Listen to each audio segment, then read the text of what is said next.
¿Cuántos creen que se vienen buenos días para nuestra vida? A ver, ¿cuántos? Miralo al que está a tu lado y decirle, aunque esa cara muchas veces no ayuda, vamos, dile. Es mayor el que está conmigo que el que está en el mundo, ¿no? Porque muchas veces nos despertamos en la mañana con poca gana, ¿no? No sé si le ha pasado.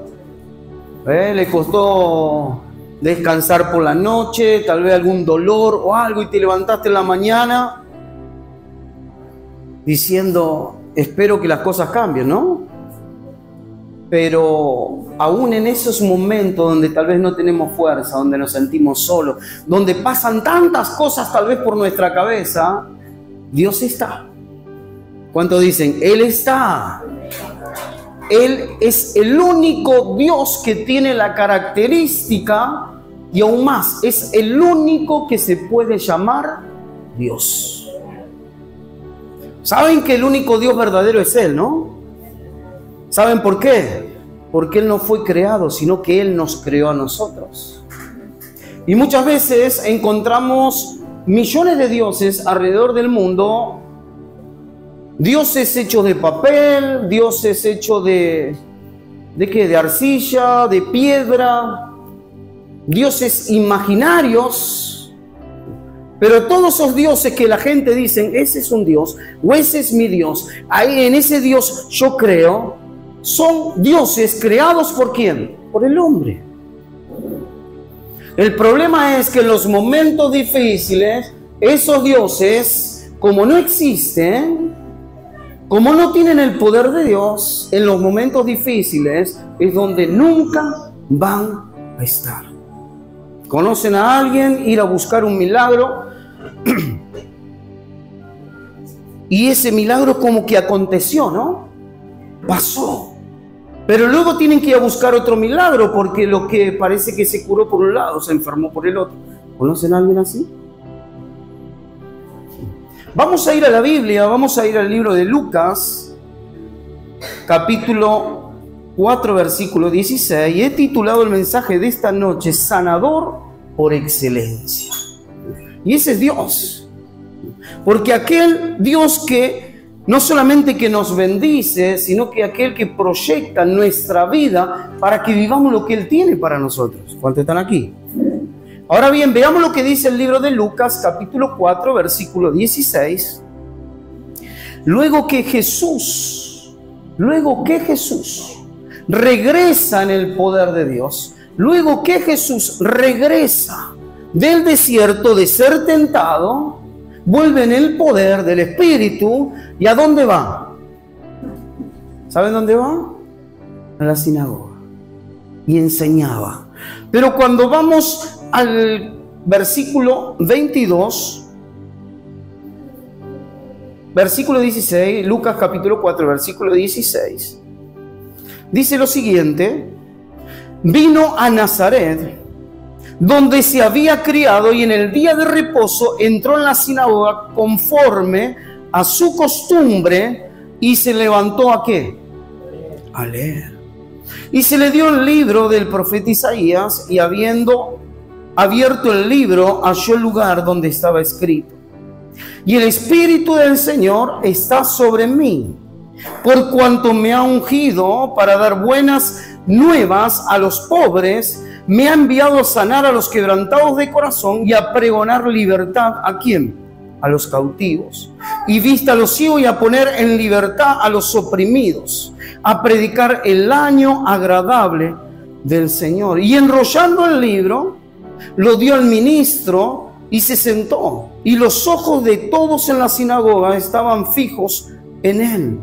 Y comenzó a decirles: hoy se ha cumplido esta escritura delante de vosotros. Y todos daban buen testimonio de él, y estaban maravillados de las palabras de gracia que salían de su boca, y decían: ¿no es este el hijo de José?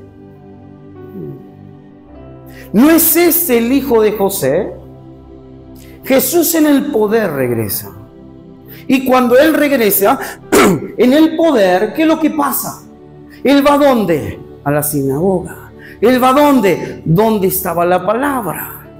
Cuando uno vive en el poder de Dios, cuando uno está dispuesto a buscar a Dios, ¿dónde va a ir? Al primer lugar, ¿dónde va a ir? Mira el codero que está a tu lado y decirle, a la iglesia, vamos. Y él vuelve en el poder de Dios. ¿Y saben qué? Él viene de ser tentado. ¿Vieron que cuando son tentados muchos se quedan sin fuerza? El vecino, el compañero de trabajo, el familiar, el que pasó por la esquina. ¿Qué no hizo, no? ¿Para qué? Para que aparezca, ¿qué cosa? El viejo hombre, la vieja mujer. Pero Jesús regresa luego de ser tentado y dice que va ¿a dónde? Va al lugar donde estaba la palabra y dice que el ministro le pone en sus manos el libro de Isaías. ¿Para qué? Para que se cumpla la profecía de lo que él iba a venir a hacer. Y en ese versículo 17, dice, y se le dio el libro del profeta Isaías, y habiendo abierto el libro, halló el lugar donde estaba escrito: el Espíritu del Señor está sobre mí, por cuanto me ha ungido para dar buenas nuevas a los pobres. Me ha enviado a sanar a los quebrantados de corazón y a pregonar libertad a los cautivos y vista a los ciegos, y a poner en libertad ¿a quién? A los oprimidos. Jesús tenía una misión y la Biblia nos dice más adelante que Él no ha cambiado. Él vino con una misión, y esa misión en la cual estaba para Él cuando se va, que está dispuesto a ir para sentarse a la diestra de Dios Padre, deja a alguien para que tome su lugar. ¿Ese quién es? El Espíritu Santo. Y el Espíritu Santo que vino a convencer de pecado, de justicia y de juicio. ¿Para qué? Para que uno viva conforme al plan y el propósito de Dios. Toda persona que se sale del plan de Dios, del propósito de Dios, no puede disfrutar de nada. De nada. Es como aquel carpintero que lo ponen a trabajar en otro oficio, se va a sentir incómodo, pero como él sabe a qué vino a hacer, él vino a sanar, él vino a librar, él sabe cómo hacerlo, él se siente a gusto haciéndolo, y nosotros que somos los que reciben los beneficios de Dios, somos aquellos que estamos también a gusto de recibir lo que él tiene. La Biblia dice de que él sigue siendo el mismo ayer, hoy y por los siglos. El mismo que le abrió los ojos al ciego, el mismo que levantó el paralítico, el mismo que resucitó a Lázaro, es el mismo que hoy sigue haciendo milagros en nuestra vida. Mira lo que está a tu lado y dile lo siguiente: ¿qué es lo que quiere que Dios haga contigo? Vamos. En un momento, un ciego, alguien que gritaba desesperado, y Jesús le dice: ¿qué quieres que haga por ti? Que recobre la vista, dijo, que pueda ver. Y ahí estaba el que hizo un milagro sobre alguien que necesitaba, y estuvo dispuesto a abrir el corazón y decirle: sí, necesito este milagro. Cuando nosotros sabemos lo que Dios puede hacer, nuestro corazón se abre y dependemos exclusivamente de Él. ¿Para qué? Para que lo que tiene que hacer no haya impedimento alguno, Él lo puede hacer. Veamos lo que dice el libro de Hebreos. Hebreos capítulo 13, versículo 8. Hebreos capítulo 13, versículo 8. Jesucristo es el mismo cuando, ayer y hoy y por los siglos. ¿Por qué el escritor a los hebreos nos deja escrito esto? ¿Por qué? Para que se nos haga carne en nuestra vida que Él, el mismo que estuvo, es el mismo que está y el que va a seguir estando. Hay personas que ya no le piden a Dios porque piensan de que Él ya no hace más milagros. Hay religiones que tienen prohibido creer en milagros. Hay personas que piensan que se terminaron los milagros luego que los apóstoles terminaron muriendo. El tema es que no eran ni los apóstoles ni los discípulos, sino que era Él a través de ellos. En el Antiguo Testamento dice: ¿se ha cortado mi mano para no seguir obrando? ¿Se ha tapado mi oído para no seguir escuchando? Porque muchas veces uno está con tantas montañas de problemas, de adversidad delante de uno, que piensa de que Dios, esa montaña le está impidiendo ver nuestras necesidades, ver nuestra enfermedad, ver nuestras dolencias. ¿Les pasó o no? ¿Qué se va a pensar Dios y se va a ocupar de mí si tal vez hay otro que está más necesitado que yo? ¿No? ¿Cuántos tienen hijos? Se imaginan que cada uno de sus hijos, ¿no? Uno tiene una cosa, el otro tiene la otra. Pero como padre queremos estar a disposición ¿de quién?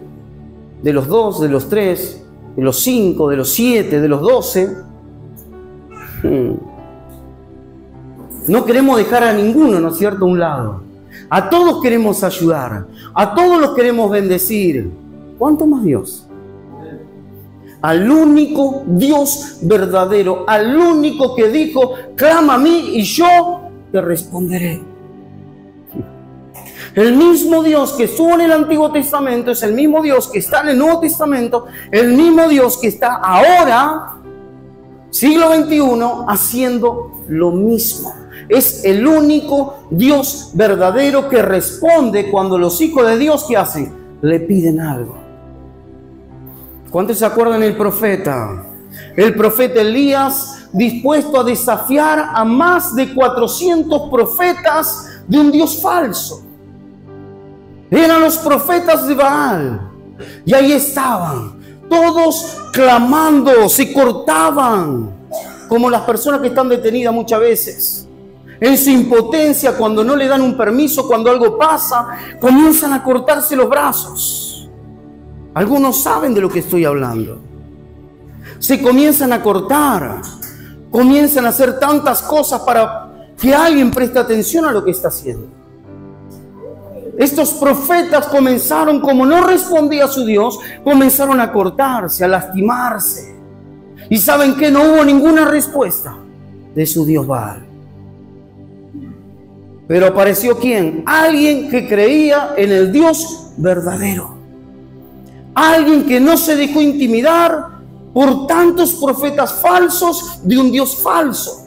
Cuando le toca a él, arregla el lugar, prepara el altar, clama a Dios y Dios responde. Fuego desciende del cielo. ¿Por qué? Porque Él era Dios. Dios siempre va a responder en esos hijos que no se dejan intimidar ante nada, ante ninguna situación, problema, adversidad, sino que están confiando en el único que los puede librar. Es el único. Es el único. Él sigue sanando como antes lo hacía. 20 años tenía cuando Dios me sana completamente de la alergia que tenía. 3 veces por semana me tenían que inyectar porque me faltaba el aire. Iba los lunes, miércoles y viernes. Y cuando no podía ir tenía que empezar como el pez, ¿no? Porque tenía que esperar al día lunes. Pero cuando le conocí y creí, Él en su amor y misericordia, ¿Él qué hizo? Me sacó eso. Es el mismo que lo hizo antes, el mismo que hoy lo hace. Y es el mismo que lo va a seguir haciendo. Pero tenemos que creer que Él no ha cambiado. Vamos a ver lo que dice el libro de Efesios, capítulo 1, versículo 19.